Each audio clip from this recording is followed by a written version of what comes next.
Anteriormente fizemos um vídeo que conta parte da história dos gigantes que caminharam sobre a Terra, além da descoberta do incrível ser humanoide chamado Rodamir, e também o caso do gigante abatido pelo exército americano no deserto do Afeganistão em 2002.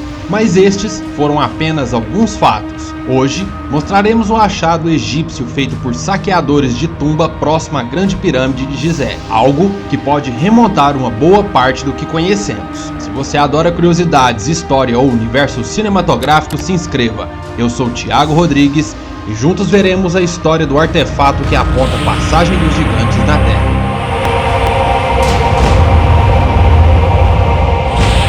O dedo mumificado de um gigante foi recentemente mostrado a público pelo fotógrafo Gregor Spory, que viajava pelo Egito em busca de conhecimentos antigos. Para Gregor, esse tipo de exploração era como um hobby, além de agregar conteúdo ao seu próprio trabalho. O objetivo de Gregor era pesquisar a grande e conhecida Pirâmide de Gizé, depois de ouvir teorias de que ela funcionava como um grande amplificador de energia dos antigos povos. Gregor explorou por algumas semanas as passagens e câmeras que havia dentro da Grande Pirâmide que poderia comprovar essas teorias. Mas Gregor não teve nenhum sucesso durante a exploração e já havia finalizado seu trabalho. Em uma noite de bar na cidade do Cairo, depois de tanta frustração, ele conheceria um homem que apresentaria a oportunidade de conhecer uma família que tinha suas origens ligadas a saqueadores de tumbas. O homem afirma que essa família teria vários tesouros egípcios muito valiosos e valeria a pena ele procurar essas pessoas para saber o que eles tinham. Essa família morava em um local afastado, cerca de 90 a 100 quilômetros de distância do Cairo, a capital do Egito, em um tipo de fazenda. Chegando à residência dessa família, o fotógrafo pagou cerca de $300 apenas para ter acesso às relíquias. Um dos donos dos artefatos era Najib. Najib então mostraria todos os artefatos a Gregor, mas com a condição de que ele não contaria para outras pessoas sobre alguns artefatos em específico, pois se ele fizesse isso, colocaria a segurança da família de Najib em risco. Gregor então disse que tudo bem e que isso não seria um problema, mas ele só não contava com o fato de que em meio aos artefatos havia um em especial, que o deixaria em choque. Um dedo de 38 centímetros. Gregor conta que o dedo estava em uma grande caixa enrolada com trapos e tinha um leve cheiro de mofo. Gregor disse que ficou completamente espantado com o que havia pego em suas mãos e nunca imaginou que algo assim poderia existir. O dedo possuía várias escoriações, mostrando uma grossa pele. Gregor afirma que chegou a engasgar de tão crente que ficou que aquele artefato era verdadeiro, pois ele havia o tocado em suas próprias mãos. Em entrevista com o jornal alemão Bild, ele afirmou também que ainda era notável que o dedo possuía impressões digitais e sinais que mostram que a ponta do dedo foi comida por roedores. Gregor tinha certeza que aquilo era verdadeiro.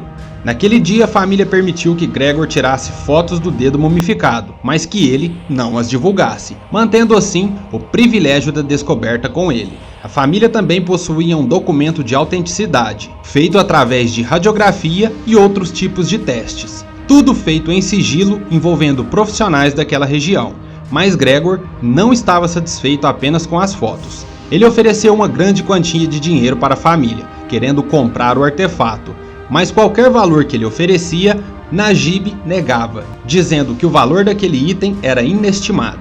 Depois de alguns cálculos, muitos afirmam que este dedo só pode ser de um ser humano com grande estatura, com aproximadamente 4 metros.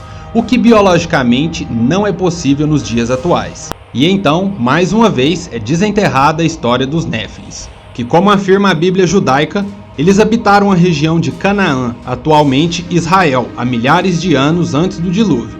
Gregor então sai do Egito e vai em busca de especialistas para melhores respostas e uma melhor avaliação sobre o que havia encontrado. E como normalmente acontece em casos como esse, ele foi recebido com uma enorme descrença. O motivo era simples: o que ele contestava ia contra as leis da ciência moderna. Então, por sua própria conta, ele mesmo pesquisou tudo o que podia sobre aqueles seres. Em 2019, Gregor voltou ao Egito, procurando novamente a família, especificamente Najib, mas ninguém sabia informar onde eles estavam ou para onde teriam ido. Buscando um pouco mais, ele conseguiu encontrar algumas informações sobre um sarcófago gigante e que não era exposto no museu, sendo guardado e não mostrado a público, e ele não conseguiria mais nenhuma informação sobre o assunto. Durante a sua busca, Gregor também ficou sabendo do acontecimento de 2002 no deserto do Afeganistão, da luta de militares com um ser de mais de 4 metros, como contamos no vídeo anterior.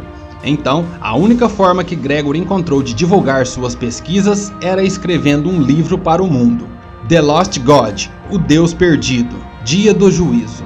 Mas Gregor é apenas um de centenas de pessoas que tentam provar sua descoberta em forma de livro, dizendo que é impossível levar isso a público de uma outra forma, pois nada nem ninguém quer contestar o pequeno e imaturo círculo científico que compõe a nossa espécie. Mas é claro que existem muitas falsas histórias e teorias, mas também existem aquelas que ninguém ousa tentar explicar. Outro caso único também é a pegada fossilizada descoberta na África do Sul, considerada a pegada mais verídica já evidenciada. Existem outras também, como a pegada gigante de Pinian, mas nada é como a da África do Sul. Ela foi descoberta em 1931 pelo agricultor Storff Krantz. Este é um dos lugares mais controversos das descobertas e pesquisas arqueológicas e geológicas. A pegada de 1,3 metros de comprimento sugere que a criatura que a deixou poderia ter de 7 a 8 metros de altura. Os habitantes locais conhecem a pegada como a pegada de Deus e também as dezenas de histórias de gigantes que são contadas naquela região. Alguns dizem que a pegada foi formada por alguma forma de erosão natural, mas o professor Peter Wagner da Universidade de Port Elizabeth disse: é mais fácil pequenos homens verdes vindo do espaço e lamberem com a língua até atingir aquela forma do que ter sido criado através de um tipo de erosão natural. Ressaltando assim que a explicação de que foi uma formação natural não é possível, mas sim é uma marca no barro que está fossilizada. Bom, realmente a história desses seres podem remontar à história da humanidade como a conhecemos. Mas realmente, por que eles não são mostrados hoje em dia como eram retratados antigamente, como afirma centenas de exploradores da Idade Média que mostram documentos legíveis sobre esses seres, não só em uma parte do mundo, mas em todo ele. Bom, isso será o assunto do nosso próximo vídeo, que mostra todos os registros de exploradores da Idade Média que apresentam o fato da vida desses grandes seres entre nós. Mas é isso aí, pessoal. Se você chegou até aqui, então deixe o seu joinha, assista também a outros vídeos do canal e venha conferir o episódio de amanhã. Vamos ficando por aqui e até a próxima. Tchau, tchau.